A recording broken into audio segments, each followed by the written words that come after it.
Good afternoon, everyone. I'm Robin Wilhoit. Coming up today on 10 at 2, the return of a horrifying case to the courtroom. It has been nearly a year since a man pled guilty to raping and the torture murder of a young woman in Knoxville. Where this case stands for the other people accused and where they are as far as preparing for their next court dates. We're going to get an update on that. We will also be talking about the upcoming fire season.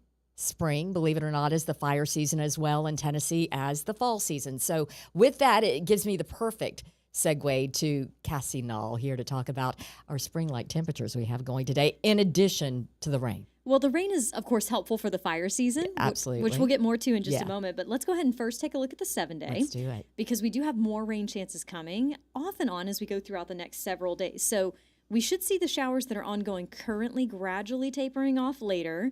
Winds will be very breezy overnight. So if you've got loose objects around your property, you're going to want to secure those. Okay. And Thank you. Noted. Noted on that. And then we'll have another chance of rain overnight into Friday morning. Very early, though. That line is going to come through overnight. Very gusty winds associated with it. Maybe a rumble of thunder, but no severe weather. And then a lot of our Friday's actually going to end up being mainly dry, it looks like right now. Then Saturday, again, we'll have a chance for some scattered showers, maybe a stray rumble of thunder. And then, as you can tell, it gets much colder into Sunday. Yes, I'm looking at that 22, not very fondly. Well, I mean, the other thing that comes along with that is when that colder air comes in, if there's any moisture left, we could have some snow flurries in the high elevations and especially in our eastern counties. They kind of go hand in hand. Yes. But it looks like a nice little rebound, though, with those 50s returning. Yeah, that's the good news is we are going to move into cooler weather, but it'll be brief this time, at least it looks like, and that's back to average by midweek next week. Okay, that leads us now to the weather recap. Right now, streaming on WBIR Plus. I love this because it gives us a snapshot of weather situations playing out around the country. Where are we going now? So this is my area of interest. I obviously love East Tennessee weather, but I really love to talk about the big weather stories around the rest of the country. And so first, let's talk about a potential super bloom in Death Valley, California. Of all places. Of all places. One of the hottest and driest places in the entire United States.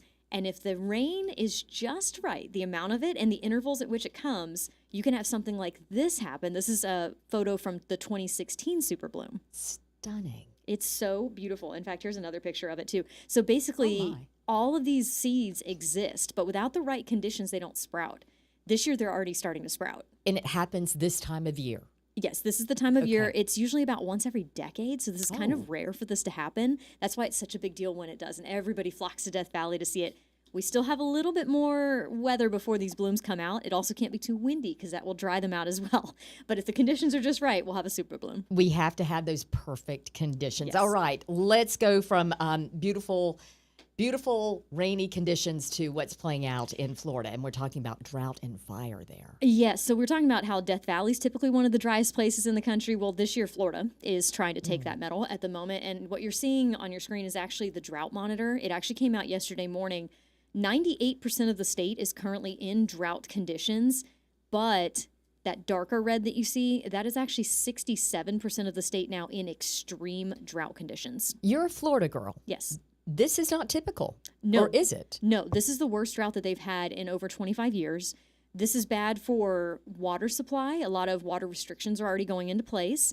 And it's also really bad for the fire season because Florida's fire season goes year-round, but especially in the spring, coming out of a really dry winter, it can get real rough down there. And in a La Nina, this tends to happen, but this is pretty extreme.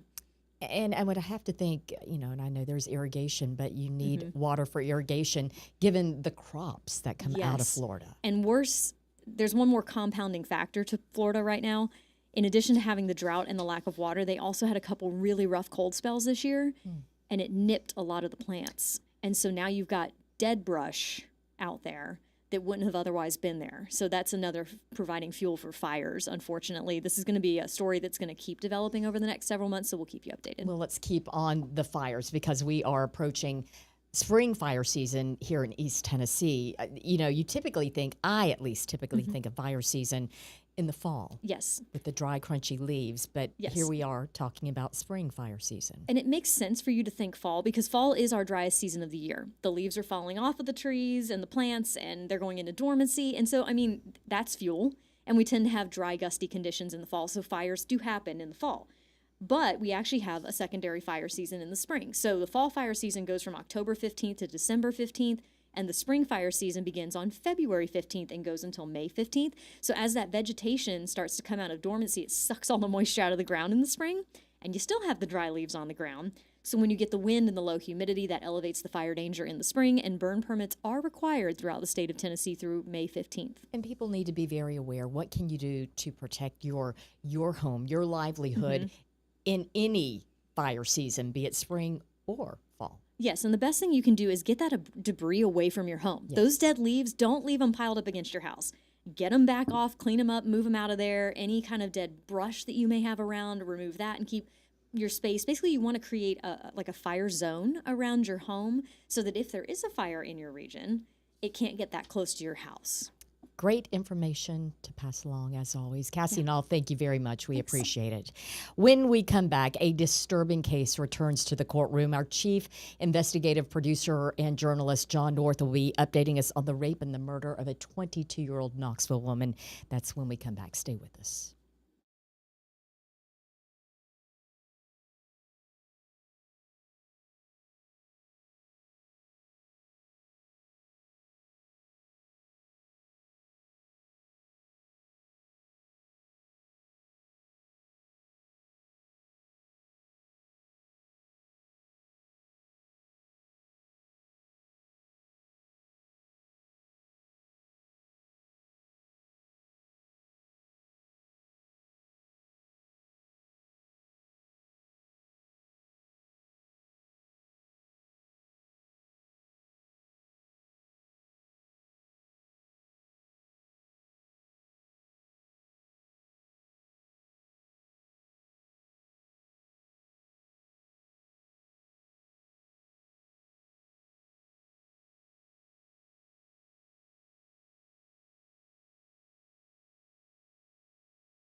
Welcome back, everyone. A disturbing case is returning to the courtroom.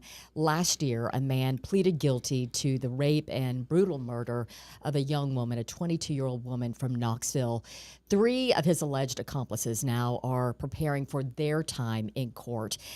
Our chief investigative producer and journalist, John North, has covered this case extensively. John, thanks, number one, for being here. Number one, bring us up to date, and then we'll go forth with where this story is going. You mentioned last year in May of 2025, sort of the ringleader of this horrific crime pleaded guilty. That's because he was going to face the death penalty, the threat of the death penalty if he didn't, and he figured out it would be better to get in prison for the rest of his life, which is what happened. But on this night, when he led this horrific crime against not 1, not 2, but 3 people, he recruited, authorities allege, 2 other people and then got his mother to help him as well after the fact. And his name, Laquan Osborne. That's right. That's 40 years old. That's his name, Laquan Osborne. And what happened is that this all started because he raped this young woman, Danishka Mejia, and she realized what he had done. There's suspicion that maybe he drugged her, somehow knocked her out. She just barely knew him, sort of acquainted with him, and she'd been at his house. You could say it was a party. I don't think that's too strong a word, socializing. She was there, he was there, other people were there, I think.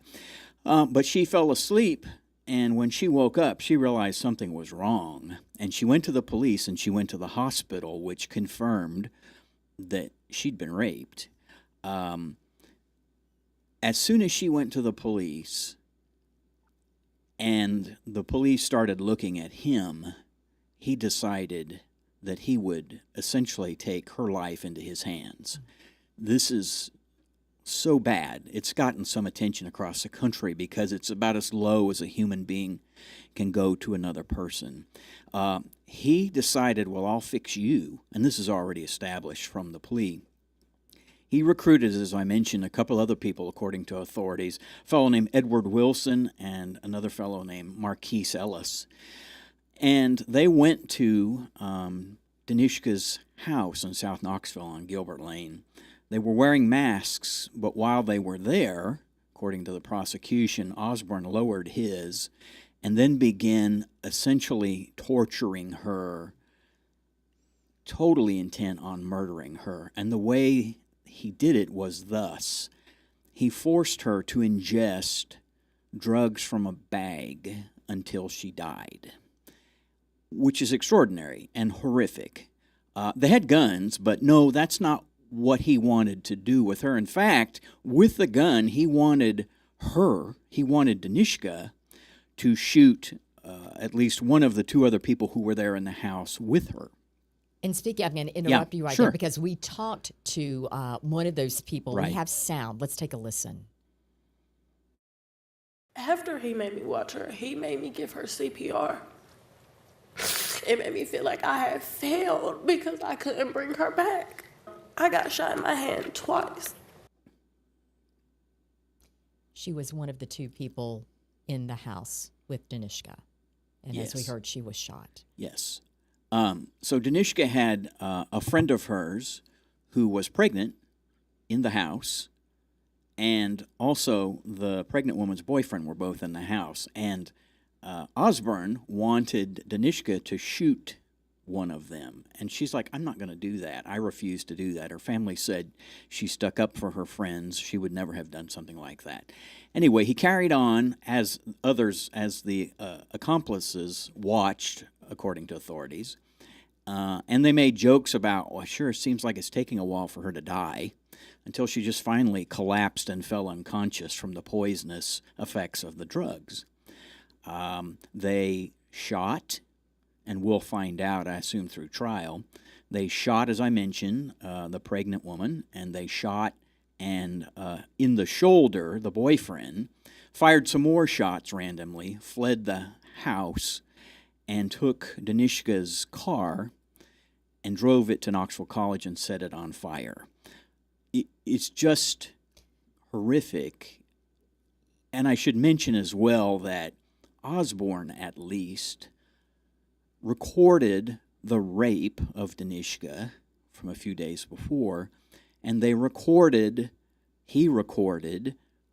the attack as they were attacking her, forcing her to take drugs. That's the reason why he pleaded guilty. There was significant evidence, likely, that he in the end pleaded guilty to that. Osborne pleads guilty, but there are these other three suspects. Right. The two other men we saw, and the mother of Osborne. Where does that stand? Right. So tomorrow morning, at least one of them, if not all of them, will be in court because we've actually got a trial coming up set for, I believe it's March the 9th. Marquise Ellis, who is the youngest of the trio of men, is facing trial. His case has been what we call severed in legal language from the other fellow's case, Wilson. They're going to be tried apart, and Ellis is supposed to go first. So we'll hear some motions about that. The defense has been trying to keep out statements that Ellis made. That's pretty common that would happen. The prosecution, Rachel Hill in this case, says he was advised of his Miranda rights. He knew all along what Knoxville police wanted to talk to him about. Nevertheless, he gave a statement. So we have to hear on what the judge's ruling is going to be in that case. Interestingly, the other fellow, Wilson, has a trial date in July. His attorney is Gregory P. Isaacs, who, as we know, is one of the best attorneys in East Tennessee. I've known Greg for decades and covered many of his cases. And Greg is seeking a change of venue. Now, what that usually means is not that let's move the trial out of Knox County, but the typical remedy is, and I don't know that it's going to happen in this case, is let's import a jury from somewhere else. Greg makes the argument that because of stories on WBIR, because of stories elsewhere, because of podcasts, I think there was a story in People magazine about this case, that it's gotten so much national attention that we need to have a panel from outside Knox County to hear the case. Again, we'll wait to hear what Judge Hector Sanchez does in that case. The state's response is, well, there was a lot of publicity, you could argue, for Osborne, the ringleader, but the other three defendants, not really. And then you mentioned there's that other defendant. That's Osborne's mom. And authorities allege that she helped aid and abet and try to tamper with evidence regarding Osborne's car after the crimes were committed, because authorities were interested in the car itself and the role it may have played in this crime. What are the charges, and you may have mentioned this, I apologize if you did, that they are facing? There's a bunch. Okay. There really is a bunch. When the indictment came out, I went down to get it, and I was like, my goodness. I mean, it was 40-plus counts. That's a big, fat indictment. And, of course, you could see why the police and prosecutors alleged so many different things were happening. There were so many horrific things happening that it's more than 40. Things like murder, kidnapping, use of a gun, attempted murder. It goes on and on. It's just a whole lot. And then also, at least early in the case, the state was going to go after Osborne and another of the defendants for gang ties. It's difficult to hear what played out.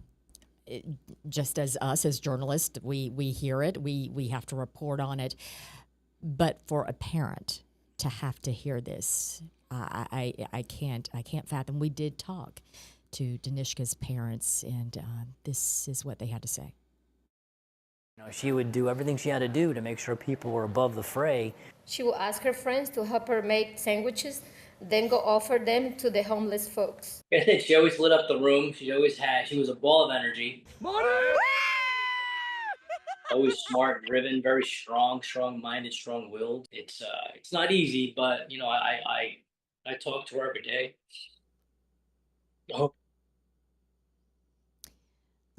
And with this case continuing, with the other defendants having their days in court, it doesn't go away. It never will go away, but it just brings it back to life that much more, probably, I would assume, for those families every time someone's in court. You know, Robin, as you were talking, you reminded me of another horrible case and what two families went through. Mm-hmm. You know what I'm talking about. I do. The Christian Newsom families, it's the same sort of nightmare for them. And you had multiple defendants in that case from that double murder in January of 2007, torture, slaying. This family, Danishka's family, I have to say has been extraordinary. We have a reporter who worked with us for several years. She's left us now, Maria Guzman, who was sort of the point person and maintained relationships with the family. And my goodness, I just can't imagine trying to talk to a father and a mother when something like this has happened. Mm. But Maria did, and that family... I was in court in May of 2025, as was, I think, a cameraman and another reporter from Channel 10. I wasn't prepared. I've been doing this a long time. I wasn't prepared for the recitation of facts when Osborne pleaded guilty. And I was like, oh, my goodness, this is really bad. I knew some of it was bad. I knew that. But it's just fact after fact, sentence after sentence. And they're there too. The family is there too, and they're listening to all of this, and then they have their opportunity to get up and tell the judge what they think should happen. You almost think these things, play out in a movie or some other book or whatever it may be, not in real life, but clearly it does. We've heard, we said it, and her family, part of the family here, more family outside of the country. That's right, in Costa Rica. Yeah. That's right. And they have, just like the Christians and the Newsoms, they have been here every step of the way. I mean, you can remember the Christian Newsom families. They went through, gosh, I don't know, 80 court hearings, more than that. They could tell you. This family for Danishka has been there all the way as well. Let's talk about your process as a journalist, because this story goes beyond last year. That's just when Osborne pleaded guilty. This happened the year before. You have to keep up with all the different elements of this story, not just for one suspect, but for four. How do you do that? Well, I think you just have to. I mean, I take notes. People make fun of me in the newsroom. I wish people could see your notes right here. I wish they could. People make fun of me, and I understand that because I get binders and I store a lot of notes and I make a lot of copies. They know me well down at the criminal court clerk's office. That's the best way I can keep it all straight. And then I try to keep tabs on everything. I went down to the court just the other day just to see where we were with this case. There will continue to be filings in it. It's a lot, but when something is this important, you want to try and stay on top of it. Absolutely. Well, John, of course, we will be looking for your continued reporting. Thank you. Thank you for being with us, and stay with us. We'll be right back.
Some veterans and their families are missing out on tens of thousands of dollars in benefits. And the number one reason, they simply don't ask why, and they don't ask for these benefits. John Becker talks about this in his latest Service and Sacrifice. Here's a preview.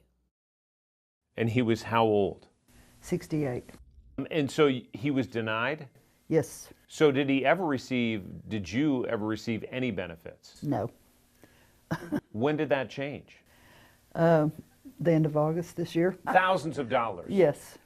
It took more than a decade after his death to win the claim. There's so many veterans that don't know what they're entitled to, that they're entitled to anything at all, or they're too proud.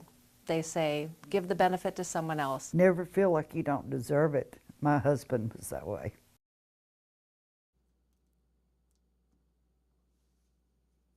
And that is the Service and Sacrifice that you can look forward to watching today on 10 News at 5, and you can always find it on WBIR.com. Well, that brings us to that time of the day. Wes Rucker in the house. Good to see you. How are you doing today? I am doing well, despite the rain. I need a little sun in my life, but it'll come, right? It's not ideal, right? It's at least it's not cold. At least it's not cold. Okay. But did you know it is going to get cold again? I heard. I know. Let's don't go there. Let's talk about something happy and sportsy. Yes, well, there is happy and sportsy today because Tennessee last night in the SEC, it was just pure chaos. There were so many games that went down to the buzzer, big comebacks. Tennessee just kind of quietly took care of business. Won 89-63, I believe it was, over Oklahoma. Good win for Tennessee last night. Yes, I knew it was a good day or good evening because I didn't hear a lot of yelling from the den when my husband was watching and I was in the other room. I said, this is a good sign. They ran it close a little bit, like it got a little closer than it needed to for a couple minutes there, but then I think they scored 21 of the final 25 points and really kind of went away running. Took care of business. Yes. Yeah. So, okay, what's coming up at the top of the hour? Well, we're still waiting on the Joey Aguilar news, right? Right. It's just, that's going to come when it comes. Tennessee's new football defensive assistants, there were 4 of those guys. They spoke today, and they were able to kind of have some interesting thoughts on where things are with the defense going forward, all those things. So always some good football offseason talk is good. Lots of basketball from last night. Big weekend coming up for baseball, softball, tons going on. Yeah. Lady Vols play tonight, too. I should have mentioned that, too. A&M's right here in town. Okay, you mentioned football, and, everyone loves their football, and we're fast approaching spring practice, right? I know, right? It's so funny because spring practice is so interesting because it's never really been my favorite really? thing because Okay. it's so far away from the season. It's like in no other sport do you sit there where it's so many months before the season teases and you. you're covering it. It's like this. There's even going to be like it's not even really into baseball season yet. What are y'all doing out there running around hitting each other? But no, it's an important one. They're putting in the defense. The quarterback situation. We'll see what that is. So yes, there'll be a lot of interesting things out there to see. Of course, that hinges back to Joey. And I know we had mentioned last week after the court hearing on Friday that maybe, just maybe, there could be a decision this week. But we do have to remember that the judge had 1,000+ papers and files to go through, so that takes time. It does, and again, it gets back to the ramifications of this, right? And I'm not just talking in the purely legal sense of there could be appeals, and so judges want to be careful how they write things to maybe leave a little bit of room for appeal, but kind of shut down some other ways, and so that's the normal stuff. But then I think there's just the ramifications of this. There's the as this expands from state to state, which it would, I think if it passed, then of course you're changing the fabric of college sports as we know it. We're going to be watching. All right. Wes, thank you so much. We will see you at 3 o'clock and 10 at 3. And that is going to do it for us. Thank you so much for watching 10 at 2 streaming on WBIR Plus. You can catch your latest headlines starting at 4 o'clock on 10 About Town. See you then. Have a great afternoon.